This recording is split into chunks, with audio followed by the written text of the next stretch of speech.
Você quer ser marcada por Deus? Ou simplesmente quer que Ele tire o que dói? Vamos refletir? Nós queremos ser marcadas por Ele? Ou a gente quer um caminho curto e rápido, achando que aquele milagre vai acontecer, e a gente vive a esperança de um milagre sobrenatural e foge do processo? Eu já me questionei isso com a morte da minha mãe, que o milagre, ele pode ter tantas formas que a gente não às vezes nem cogita, né? Então, por exemplo, quando eu descobri que minha mãe estava com câncer. O que eu queria de Deus? Eu queria que Ele mandasse um anjo que tirasse com a mão aquilo lá e levasse embora. Eu comecei a perceber, naquela época, que o milagre ele pode acontecer de duas formas. Com processo e sem processo. Isso é o que eu tô falando, que eu comecei a refletir em 24. Com ou sem processo. E aí, por quê? Porque tem os milagres que Deus faz e que Ele vem lá e tira e faz e acontece e a pessoa tá livre. Aí, eu tirei alguma conclusão mês passado. É fresco o negócio, é fresco. Não existe coisa sem processo. Não existe milagre sem processo. Por quê? Quando a gente estuda e vê, por exemplo, a mulher do fluxo de sangue. Quando fala sobre a mulher de fluxo de sangue, ela fala que ela estava vivendo há 12 anos naquela situação. Em que ela passou 12 anos sofrendo naquela condição. E aí, de repente, ela vai, encontra Jesus, toca nas vestes de Jesus e sai curada. Aí, tem o homem do tanque de Betesda. Aquele homem que estava lá sem andar. A Bíblia fala que ele estava há 38 anos naquela condição. Aí, de repente, Jesus chega lá, cura ele e ele fica bem. Oi, Bela, bom dia. E ele fica bem. Não é esquisito? E aí, de repente veio isso que eu tava conversando com os amigos, né? E eu falando assim, gente, não tem milagre sem processo, não. Quem olha de fora acha que o milagre foi sem processo. Porque quem tava lá naquela multidão comprimindo Jesus, Jairo querendo arrastar Jesus pra casa dele. Aí de repente parece a mulher de fluxo de sangue. Jesus para tudo e fala, o que tá acontecendo? De mim saiu o poder. A plateia encara aquilo como um milagre instantâneo. Como um milagre sem processo. Mas a pessoa passou por um processo. Até a mulher do fluxo de sangue ganhar ousadia, ganhar fé, trabalhar a fé dela, pra ter coragem, ir lá e tocar nas vestes de Jesus, ela passou por um processo. Mas a plateia achou que foi maravilhoso. Aquele milagre, né? Vamos dizer assim, milagre. A pessoa que passa por esse milagre passa por um processo. E é isso que a gente vai falar hoje. Sobre a mulher marcada que passa por um processo. Qual foi a nossa trajetória até agora? A mulher marcada, a mulher primeiro é marcada como propriedade de Jesus. Como propriedade do Senhor. Depois, a presença dele, ela percebe que ela começa a gerar frutos. Só que ela percebe que para ela gerar frutos, ela precisa tirar todo o entulho, não sufocar o amor de Deus no coração dela, porque como que o amor de Deus é sufocado dentro de nós? A gente viu ontem. Porque ele começa a concorrer com outras coisas. E aí eu dei o exemplo ontem de mim, de doce, de café, do sono, do descanso. Ele começa a infiltrar no nosso coração. E a gente não percebe. E aí a gente precisa, e quando percebe, a gente parar pra corrigir. E hoje a gente vai falar que a mulher marcada, ela passa por um processo. E aí, eu vou falar em Malaquias 3, de 2 a 3. Olha aqui o que tá falando.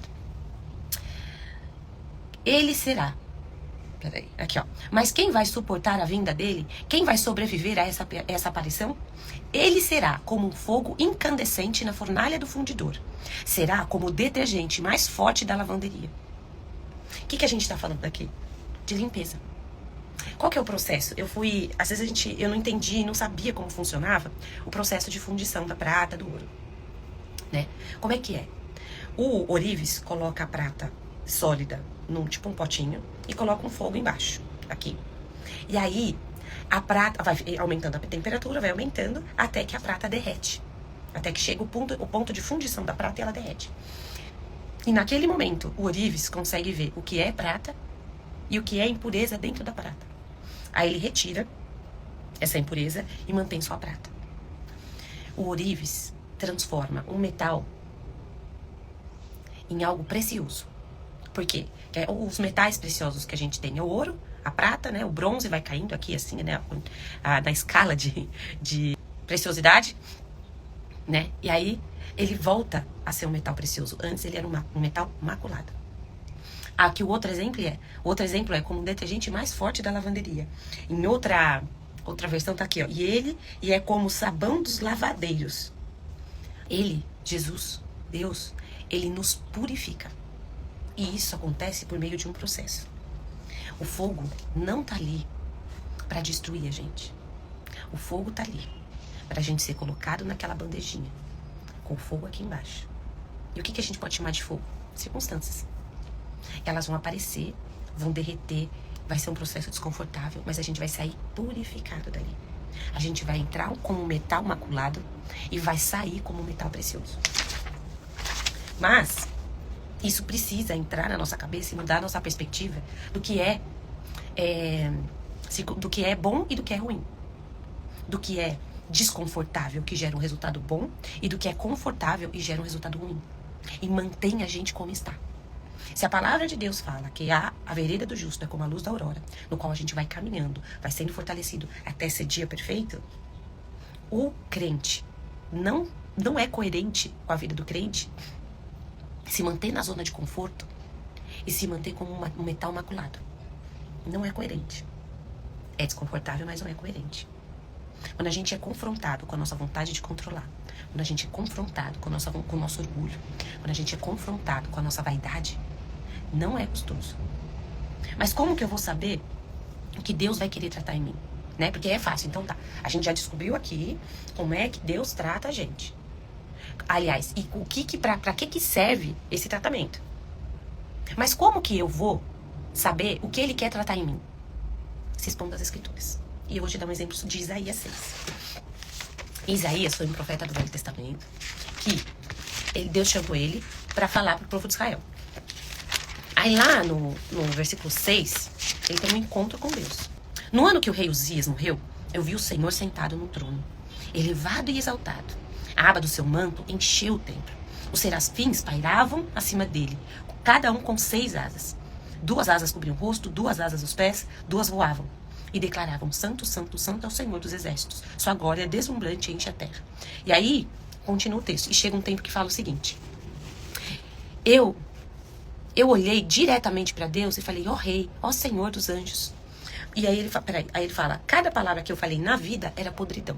Eu voltei um pouquinho aqui. Soou como blasfêmia. E o povo com quem eu vivo fala da mesma maneira. São as palavras que corrompem e profanam. E olha, eu olhei diretamente para Deus, o Rei, o Senhor dos exércitos de anjos. Então, o serafim voou até mim, pegou uma brasa do trono, tocou na minha boca e disse: essa brasa tocou seus lábios, a sua culpa se foi, os seus pecados foram apagados. O que a gente vê aqui? Quando Isaías estava diante do trono de Deus, que estava ali, era anjo, era trono, era manto cobrindo, ele ficou de frente para a santidade de Deus. Ele teve consciência do pecado dele. Aquilo mostrou o quanto ele estava em pecado. A santidade de Deus confronta o nosso pecado. Como que a gente fica diante da santidade de Deus? Se expondo à presença dele. Se expondo por meio de oração, se expondo pelas escrituras. E ali, ele reparou e viu. Então, como que a gente vai perceber o que Deus quer tratar em nós? Quando nós nos expomos às escrituras, nos expomos à presença dele, nos procuramos a presença dele, porque ali ele vai mostrar para você o que você precisa resolver, como ele mostrou para Isaías. Isaías precisava resolver a forma que ele se comunicava, porque ele fala aqui, ó, cada palavra que eu falei na vida era podridão, soou como blasfêmia, e o povo com quem eu vivo fala da mesma maneira. São palavras que corrompem e profanam. Ele teve consciência de que o que ele falava não estava alinhado com Deus. E ele foi chamado para ser profeta. Então o que acontece? Nós somos chamados para falar de Jesus. Nós fomos chamados para apresentar Jesus para as pessoas. Assim como Isaías foi chamado para ser profeta na geração dele. Será que a gente fala como um discípulo de Cristo? Com amor, com carinho, com palavras corretas? Ou a gente, a cada 10 palavras que fala, 3 é palavrão? Ou a cada 2 frases que a gente vai conversar com alguém, a gente é grosseiro. A gente não fala com amor.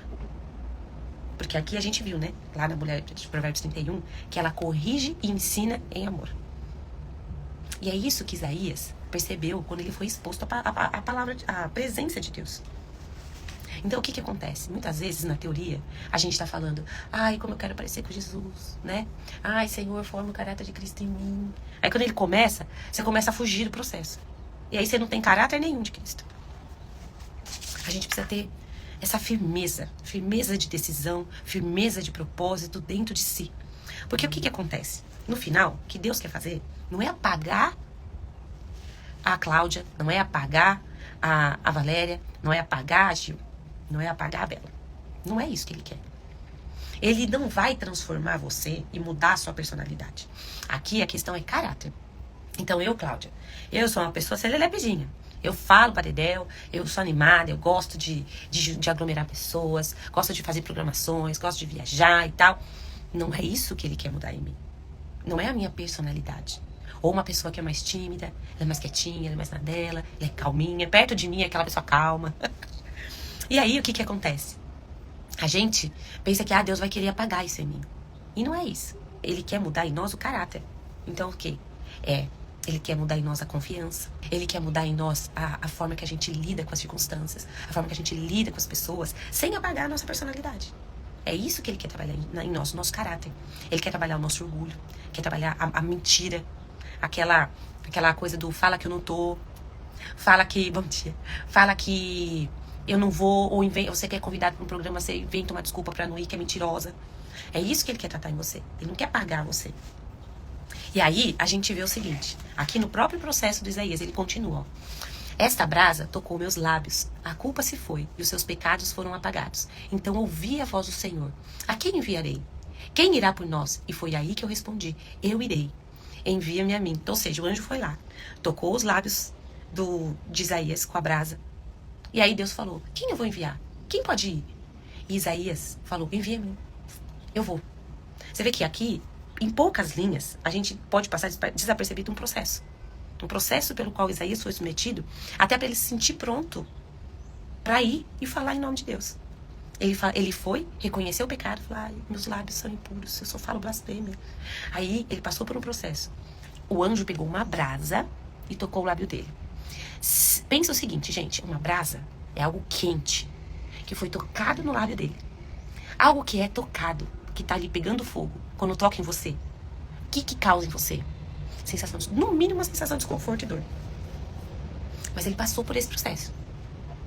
E aí ele já sentiu pronto, já falou, não Deus, eu vou, agora eu tô pronto. Agora que eu passei por esse processo, em que meus lábios foram purificados, eu vou. É isso com a gente. Que nem eu falei na série Transformadas, né? Você recebe a revelação daquilo que você precisa transformar, mudar em você. Aí você passa pelo processo. E aí você passa esse processo pra frente. Olha, e testemunha. Isso Deus fez na minha vida. Antes eu era assim. E agora eu não sou mais. Porque Ele me submeteu a esse processo. E hoje eu penso diferente. Ele me transformou. É exatamente isso. Às vezes a gente cria pensando em como é que vai ser esse processo, e etc. O processo vai ser desconfortável. Já põe isso na cabeça. O processo vai ser desconfortável. Mas você vai sair dali mais útil pra Deus. Foi como aconteceu com Isaías. No primeiro momento ele falou, não, eu preciso corrigir isso que está em mim. Diante da santidade de Deus, eu vi que o que eu falo não combina com Deus. E é exatamente o ofício de profeta, de quem fala por Deus, que ele ia exercer. Então ele passou por um processo de purificação. Com fogo, que é como a gente volta, por exemplo, do ourives com a prata. Os lábios dele foram purificados. Ele falou, não, agora eu estou pronto, agora eu vou. É isso. É exatamente isso. A pergunta que a gente tem que fazer hoje para o Espírito Santo é, Senhor, o que eu vou mudar em mim? Para eu me sentir pronto, sem quebrar os ovos, você não faz omelete. A gente passa por esse processo. E aí a gente vai perguntar para o Espírito Santo, o que eu preciso mudar em mim? Leia as Escrituras, leia a Palavra de Deus. O que eu vou mudar em mim? O que Deus quer mudar em mim para ser um instrumento na vida dele? Eu passo por esse processo, que pode ser desconfortável, mas eu vou estar pronta para ser um instrumento nas mãos de Deus. E falar dele para onde quer que eu for. Isso é uma mulher marcada por Deus. E é isso, gente. Então vamos orar? Senhor Deus, nosso Pai querido, eu quero te agradecer, porque é a Tua Palavra, simplesmente a Tua Palavra. É Jesus na nossa vida, nos mostrando aquilo que a gente precisa alinhar contigo. Aquilo que a gente precisa deixar de lado, aquilo que a gente precisa arrancar do trono do nosso coração para colocar o Senhor, aquilo que tem desviado a nossa atenção e sufocado o nosso amor por Ti. Pai, eu te peço força e graça para passar pelo processo que a gente precisa passar, para estarmos alinhadas contigo e sermos marcadas de maneira profunda por Ti, para então sermos instrumentos Deus, onde quer que nós formos. Pai, e eu já disse, que privilégio é esse? Sermos instrumentos seus, para onde quer que a gente for. Espírito Santo, revela hoje, mostra o que a gente precisa mudar, para que quando a gente tiver a chance, a gente agir diferente, a gente se dispor e nos colocar dispostos diante do nosso Deus, do nosso Pai, para sermos instrumentos dele. Esse é o nosso desejo, Pai.